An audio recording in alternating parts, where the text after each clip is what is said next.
Welcome to the Slop Temple. We pray this video helps. In this video, I will explain how to remove a Toyota Tacoma truck bed.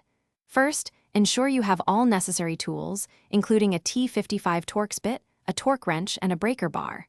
Next, we'll disconnect the taillight wiring and the fuel filler hose. Then, we'll unbolt the 6 bed bolts from the frame. Finally, with the help of at least 2 friends, we'll safely lift the bed. This process typically takes about 2 to 3 hours for a first-timer.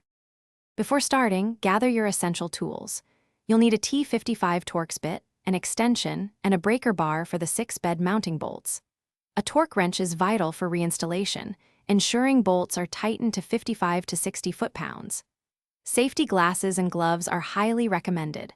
Also, plan to have at least 2, preferably 3, strong helpers to safely lift the bed once it's unbolted, as it can weigh over 200 pounds. Now, let's disconnect everything attached to the bed. First, remove the 2 10mm bolts from each taillight assembly, then pull the taillight straight back to release them. Unplug the wiring harnesses and feed them down.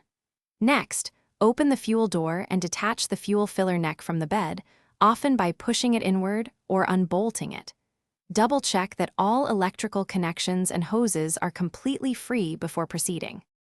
With everything disconnected, it's time to remove the bed.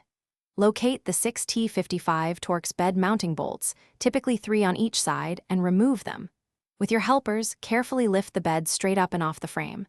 Before reinstallation, clean the frame and inspect any components. When putting the bed back on, align it carefully. Finally, tighten the 6 bed bolts to 55 to 60 foot-pounds using your torque wrench, ensuring a secure fit. Thanks for watching. Consider subscribing if we helped you.